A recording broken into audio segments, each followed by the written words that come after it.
nagusiari ekiteko unea, eta horretarako gaurkoan gurekin dugu Iker Casanova, EH Bilduren bozeramailea Bizkaiko batzar nagusietan. Kaixo Iker, eta ongi etorri. Kaixo, egunon. Beno, Fortuna handien zerga indarrean jartzeko lehen urratsak eman dituzte, Araba, Bizkaia eta Gipuzkoako aldundiek. Nola hartu duzu proiektua? Atzo iragarri genuenez, gaizki hartu dugu, nola ez, azken finean zerga berri honekin aukera bat zegoen, gure zerga sistemaren alde bat aldatzeko eta diru bilketa handitzeko, hain zuzen ere gehien daukatenen kontura, eta oso norabide egokian planteatuta zegoen, baina EAJak zerga honen potentzialitatea desitxuratu du guztiz, eta azkenean bihurtuko du tresna antzu bat. Dagoeneko hemen existitzen da ondare zerga, estatu mailan zerga berri hau jarri zen, toki batzuetan ondare zerga kenduta zegoelako eta beraz kasu horietan ordezkatuko luke, eta oraindik indarrean zegoen ondare zerga, zerga estatal berri honek aukera ematen zuen tipoak aldatzeko, hau da zerga igotzeko. Zerga igotzeko aberatzea, azken finean ordaintzen da 3 milioitik gora, gutxi gora bera. Beraz, ikusten genuen, aukera bat zegoela diru gehiago biltzeko eta baita ere pedagogia fiskala egiteko, zergatik. Azken finean, behin eta berriro esaten ari gara, fiskalitatea, progresibitatea esan behar duela, baliabide gehiago behar dituztela administrazio publikoek eta baliabide gehiago horiek etorri behar dela ez zuzen ere, baldintza ekonomiko hoberen dauden personen partetik.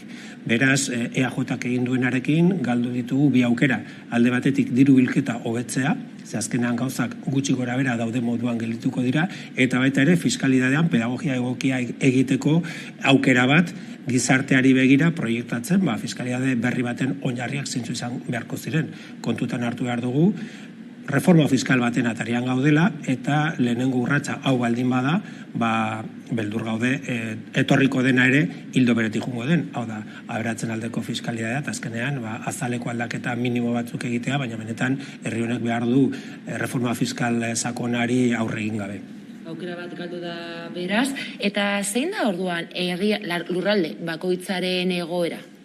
Batzar nagusietan indar harreman ezberdina daude. Bizkaian gehien gozoa dauka gobernuak, EAJak eta PSek osatzen duten gobernua, beraz horra ingo dute, zenbakiek albidetzen duten, hau da, suposatzen da, aprobatuko dutela foru araua aurkeztu duten moduan. Baina beste 3 lurraldetan ez, beste 3 lurraldetan behar dute norbaiten babesa. Argi dago PPek ez duela emango, printzipioz zerga honen kontra dagoelako, zaila da, Podemosek ofizialki azken hitza esan ez duten arren, zaila da hau bestea gure arrazoi berberengatik, eta EH Bilduk atzo iragarri genuen moduan gauzak horrela ez dugu babestuko eta gure ezezkoa eukiko dute. Beste gauza da, negoziazio bat irekitzea eta aukerak emotea jatorrizko proposamen hau moldatzeko, kasu horretan gu beti bezala preste egongo ginateke negoziatzeko, baina argi daukagu zerga honek balio behar izan duela fiskalitatea areagotzeko gehien daukatenen artean. Kontutan hartu behar dugu, ondare zerga EAen ordaintzen dutela 17.000 persona. Hori da hitz egiten ari garena. Eta EAJak aurkeztutako proposamenarekin bakarrik gehiago ordainduko lukete 300 persona inguruk. Orduan 16.700 aberatzek gauzak dauden moduan ikusiko lukete. Eta beraz, horre egingo dugu indarra, estatuaren aldaketak ahalbidetzen dituen tipo berriak ezartzeko, eta beraz, ondare zerga ordaintzen duten guztiei, fiskalitatea pizkat indartzeko. Atzo egin zenuten agerraldia eta aipatu zuen bezala EH Bilduk egineko kalkuluen arabera Fortuna handien zergak 300 pertsonari eragingo die soilik, eta proposamen honekin beratzek Espainian baino gutxiago ordainduko dutela salatu zenuten EH Bildutik, orduan interesak daudela honen atzetik esan daiteke? Dudari gabe, diru kontua ari gara eta ez dira normalean diru asko daukatenek eragiteko gaitasuna daukate, eta ikusten dugu behin eta berriro erabaki estrategikoetan EAJak sektore hauen menpe gelditzen dela. Askotan entzun dugu Urkullu kritikatzea Madrilen Ayusok egiten duena, adibidez, ondare zerga zuzen ere kentzea, eta horri Urkulluk arrazoiarekin deitu zion dumping fiskala, hau da, lehia desleala ondareak tokiz aldatzeko eta Madrilen erroldatzeko, aberatzak diren pertsona horiek, ez? Dumping fiskal moduan deskribatu zuen, eta Holanda, baina azkenean Urkulluk edo EAJ honekin egin nahi duena da gauza bera. Horregatik galdetzen genuen atzo, zer da Urkulluri azola zaiona?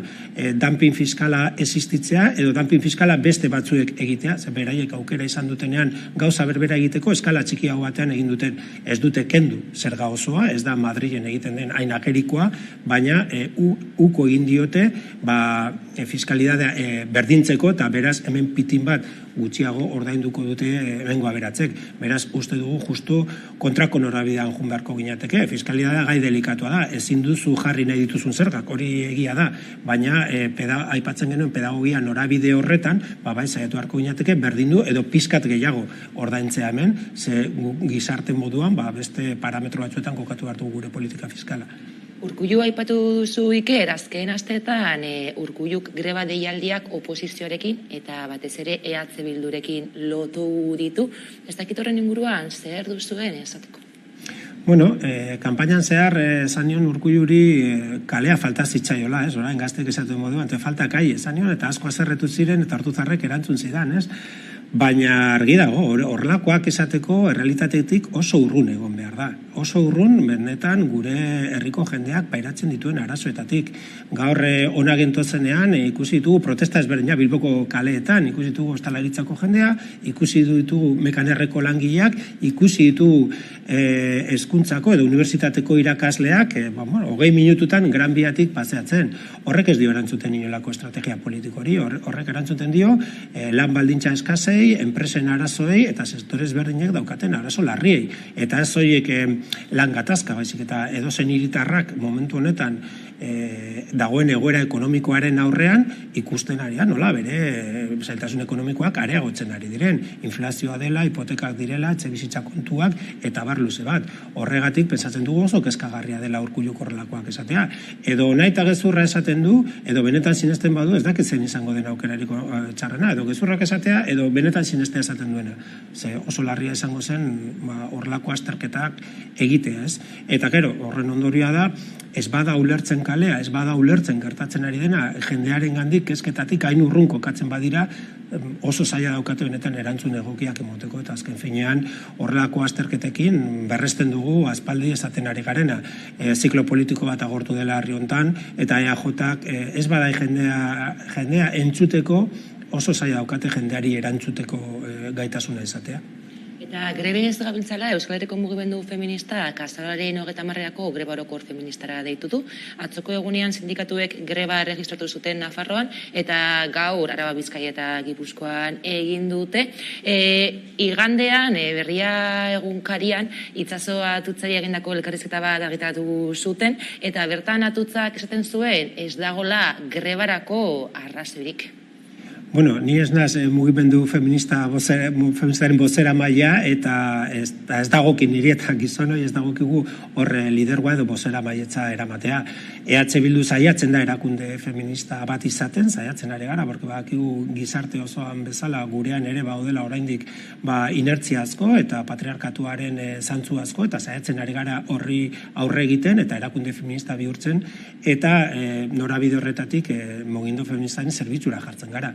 Azken urteotan, eta baita ere greba deialdi honetan noski, azken urteotan gure gizartean eman den aldaketarik importantenetariko bat izan da mugimendu feministak protagonizatu duena, iraultza feminista baten murgilduta gaudela esango nuke, prozesu dinamikoa da, ez da egun bateko kontua, eta, bueno, zorionez iraultza horren lidergoa ez da gokin niri, ez da EH Bilduri ere, baina ez da ere Itsaso Atutzari eta EAJari, ze bestela zain egongo inateke oraindik ezer egiteko EAJarentzat, inoiz ez delako garaia greba egiteko, inoiz ez dela momentua kalean egoteko, inoiz ez dela momentua protestatzeko, eta inoiz ez da momentua estatukua zalantza jartzeko, azken finean bereik estatuku horren partaide eta zutabe nagusietakoa dela. Baina esan dudanez, orionez herri hontan daukagu mugimendu feminista oso indartsu eta aberatsa, eta beraiei dagokie estrategia planifikatzea, hor kokatute greba hori, eta gu bat egiten dugu zalantzarik gabe dinamika horrekin. Hena ipatuzu, gaurko gunean hainbat greba deialdi daudela, mekanerreko langileek greba eguna dute, ostalaritzak greba eguna du, eta horrez gain EHUko langileek... Igual baten bat astu dute, esan dut bakarrik Gran Bian ikusi ditudan mobilizazioak.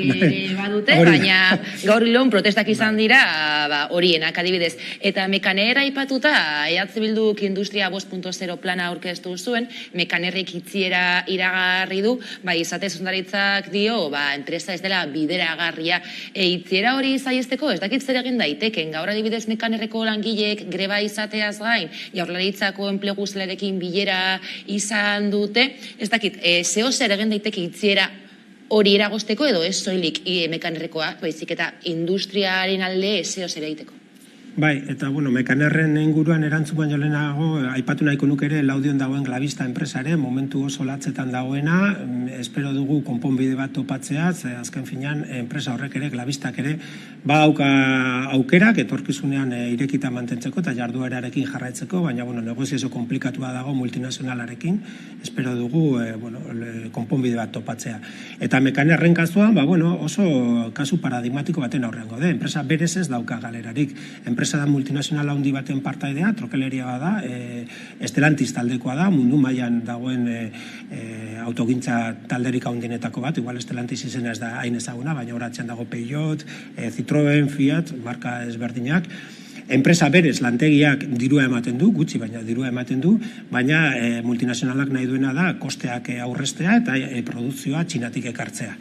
Orduan, nolaiteko deslokalizazio baten aurrean kokatzen gara eta multinazionalen jokaeraren enegarren adibidearen aurrean. Ez da dirua galtzen, baina gehiago irazi nahian, 140 pertsona kalera bota nahi dute. Gu kontaktuan gaude, komitearekin, bertako bai Urdulizeko alkatea eta ingurutako EH Bilduko alkate guztiek bere prestutasun osoa eta laguntza osoa eskaintzen diete langilei, eta EH Bildu bezala bitartekaritza lanean gaude, bai instituzioekin, bai beste eragileekin, konponbide bat bilatzeko asmoarekin.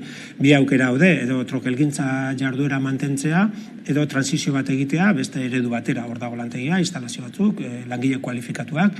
Gaur egun industria munduan langile kualifikatu falta badaukagu, paradogiko bada ere, orduan pesatzen dugu lantegi horri konponbide bat eman behar zaiola. Bai, jarduera mantenduta, bai, beste jabe berri batekin, jarduera berboldatuta, baina ezin duguna onartu da, gainera, hainbeste desindustrializazio prozesuak pairatu dituen eskualde batean, Uribe Kostan hain zuzen ere, beste jarduera industrial potente bat galtzea. Beraz, gure konpromiso osoa langileak laguntzeko eta konponbidea bilatzeko. Gatazkez gabiltzela, ambulantziako langileak greban daude eta atzoko egunean ertzaintza euren kontra gogor oldartu zen. Bai, eta ez da lehenengo aldia, batzuk esaten dute obsesionatuta gaudela, edo ertzantzak egiten duen guztia kritikatzeko joera daukagu, eta ez da horrela, gu kritikatzen dugu ertzantza, beste edozein instituzio bezala, ematen du herri honetan, dana kritikatu daiteke ertzantzaren jarrera izan ezik. Gu ikusten dugunean ertzantza bere lanean muga gurutzatzen dituela eta onartezinak ez diren jarduera bortitzak egiten dituela. Ez dakit ze arrisku maila izango duten ambulantzietako langileak. Uste dut, persona askoren bizitza salbatu dituztela zuzenean, ez dakit zer egongo zeiren egiten, hain bortizki erantzuteko ertzaintzaren partetik, eta uste dugu horren atzean dagoena da, ondino funtzionatzeko molde batzuk txertatuta daudela instituzio horretan, eta uste dugu lan poliziala egin daitekela langileen kontra gehiagizko bortizkeria erabili gabe, eta ez da egun bateko kontua, eta ia sistematikoki errepikatzen diren arazo bat, beraz uste dugu hori konpondu egin behar dela, eta praktika giza eskubidekiko eta langileen eskubidekiko errespetuzko praktikak indarrean sartu behar dira derrigorrez ertzantzan. Bestaldeik, kurso politikoa hasi da dagoeneko, baita ere aldundikoa ere, eta herritarren arazoei erantzuteko gai ez den EAJ agortuaren eredua aurkeztu duela EAJak ohartarazi duzue EH Bildutik, izan ere, Bizkaia denontzat planaren inguruan egindako irakurketa da hori. Bai, nik uste dut plan horretan islatzen dena da Bizkaiko EAJaren momentuan daukan ezaugarrietakoa da, ez? Kanpaiak entzun dituztela eta literaturan saiatzen ari da terminologia berritzen, baina muinean betikoa eskaintzen digute. Ze azken finean, mahai gainean daukagun erronka EAJarentzat oso zaila da. aldaketa lideratzea. Eta beraiek aldaketa ukatzen dute, beraiek alderdi oso konservadoreak dira, eta gaina pensatzen dute gobernuen papera ez dela lidergo estrategikoa garatzea. Hori eragile ekonomikoi batez ere egokitzen zaiola. Beraz, mahai gainean baldin badaukagu transizio energetiko bat egiteko beharra, transizio ekologiko egiteko beharra.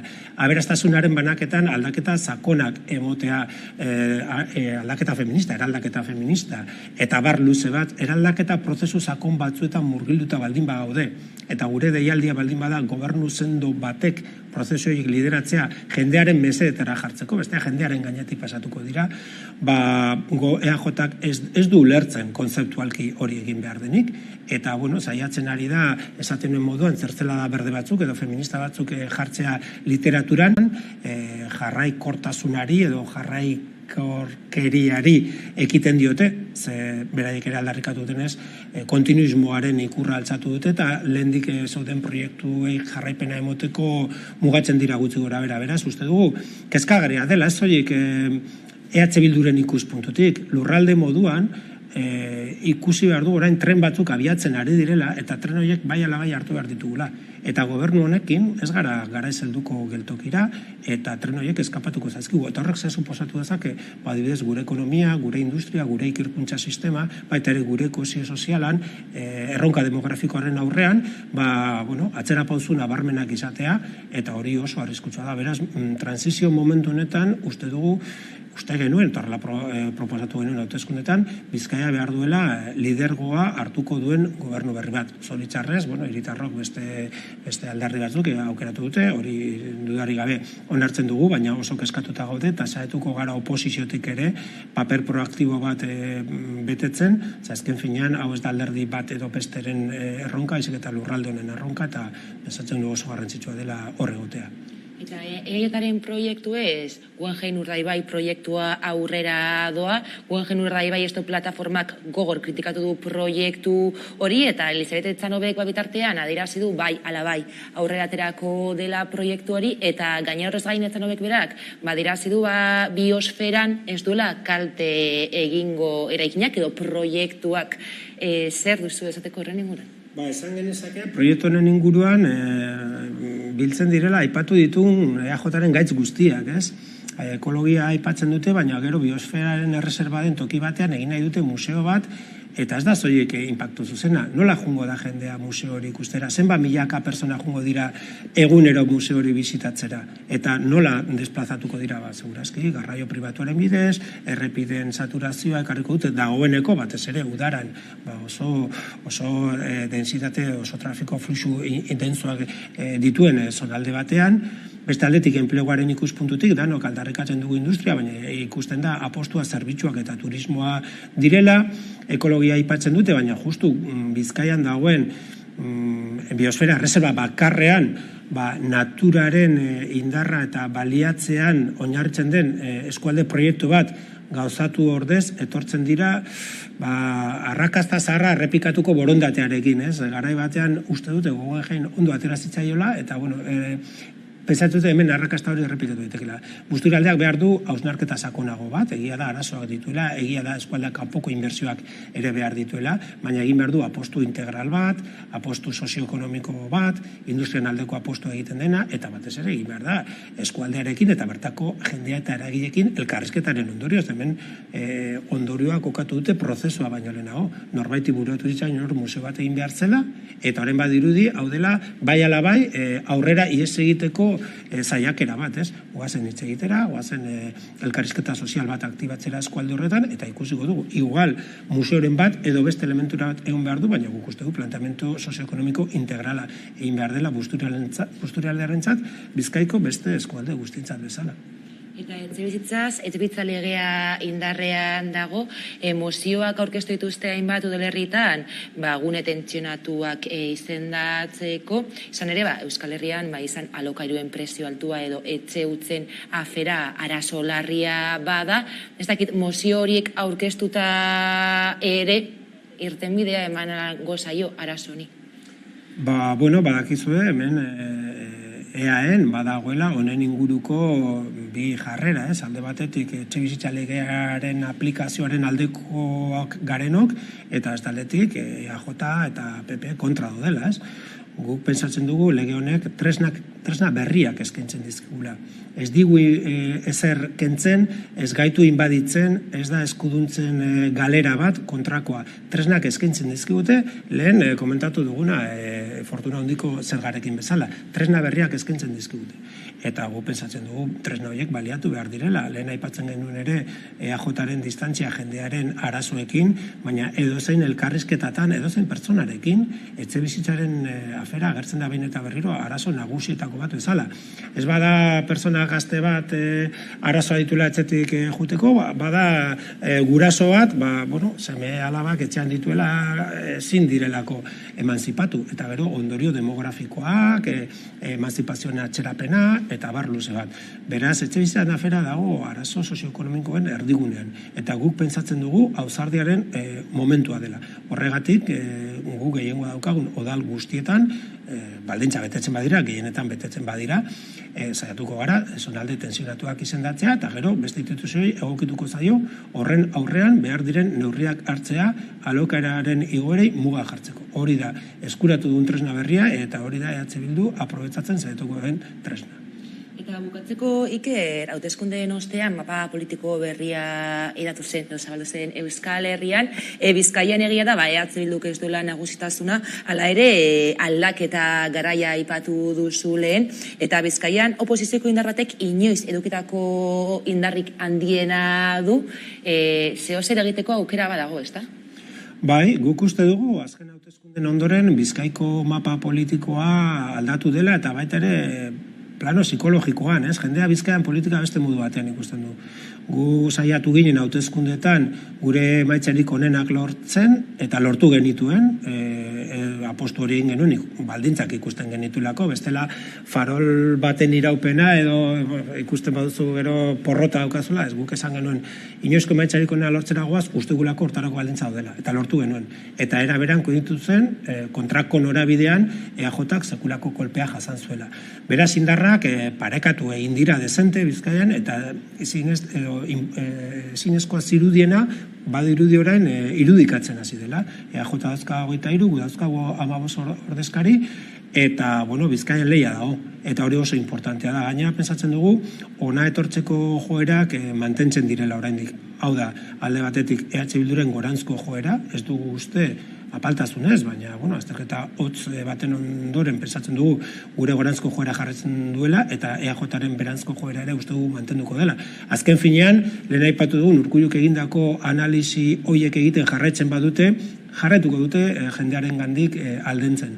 Eta bestaldetik EH Bilduk lortu du, lehenengo aldiz esango nuke, hainbat sektore berrien gana heltzea, eta agertzea, espazio politiko eta geografiko batzuetan alternatiba bezala, eta Bilboko eta Bizkaiko hiriguneaz ari naiz. Beraz, uste dut, gure hazkunde potentzialidadea mantentzen dela, eta saiatuko gara zonalde berezi batzuk, Bizkai osoko, baina zonalde hiritar hoietako jendearen beharrei erantzuten jarraitzea, eta pensatzen dugu, aukera dagoela, duela 4 urte edo 3 urte edo iaz ezinezkoa zirudienan ikustu dut perfilatzen hasten dela iruditegi kolektiboan, hau da Bizkaian posiblea dela Euskal Herria Bildu gobernatzea, dagoeneko 40 alkatetza baino gehiagotan gaude, eta pensatzen dugu herrialde mailan ere hori posible izango dela. Eta azken kontutzu bat, ikasturte honetan Jaurlaritzako hauteskundeak izango dira, oraindik ez dakigu noiz izango diren zehazki, atzoko egunean adibidez, Miren Gorrotxategik adierazi zuen, martxoan edo izan barko liratezkela hauteskunde horiek, data ez dute jarri, egia da, batzuek diote dagoeneko aurre kanpaina abiatu dela, ez dakite hauteskundei begira, nola ikusten duzun panorama, egoera, mapa politiko berria eraiki den honetan, aukerak baditu EH Bilduko? Bai, nik uste dut, azkenean, hauteskunde hauek helduko direla nolabaiteko jarraipen bezala ez eduki dugun ziklo elektoral intenso honetatik, ez? Eduki ditugu foru eta udal hauteskundeak, gero estatu mailakoak, ez dakigu beste batzuk izango ditugun, denok espero dugu ez, baina aukera hori badago, europearrak ere egongo dira, eta nik uste dut ziklo politiko berbera dela, beraz baikor gaude, pentsatzen dugu lehen aipatu da moduan, joera oso zendo egonkortu direla euskal gizartean, arrokeriari gabe eta apaltasunetik, hiritarrek hori eskatzen dute politikan aritzen garenoi, apalak izatea eta lurrak, oinak beti lurrean mantentzea, baina apaltasun horretatik pensatzen dugu, konektatzen ari garela jendearekin, azken finean, ez da bolbora asmatzea, jendea behar ekonomikoa, behar soziala, behar laborala ditu, eta bilatzen duena gobernuetan da, babesa eta erantzunak. Eta baita ere, jendea badauka munduan ematen ari diren aldaketa hoien guztien aurrean, segurtasuna, baina segurtasun proaktibo bat, ez norbait prometitzea aldaketak egongo ez direnik, baizik eta edozen gauz aldatuta ere, gizartean antolatuko dugula babes sistema kolektibo bat, eta inoiz ez dela trenetik erorriko. Eta Bildu hori eskaintzen dio jendeari. Gobernu babesle bat eta gehiengoaren erantzun soziala gure praktika politikoaren erdigunean kokatzea. Eskaintzen dugu diskursoarekin, baina instituzio guztietatik ere uste dut jendea pertzibitzen duela hortango dela. Beraz, baikor gaude, eta, etorriko dira hauteskunde, espero dugu emaitza honak lortzea. Azken mezu horrekin bukatu beharra dugu, eskerrik asko gaurkoan gurekin izateagatik, Iker Casanova,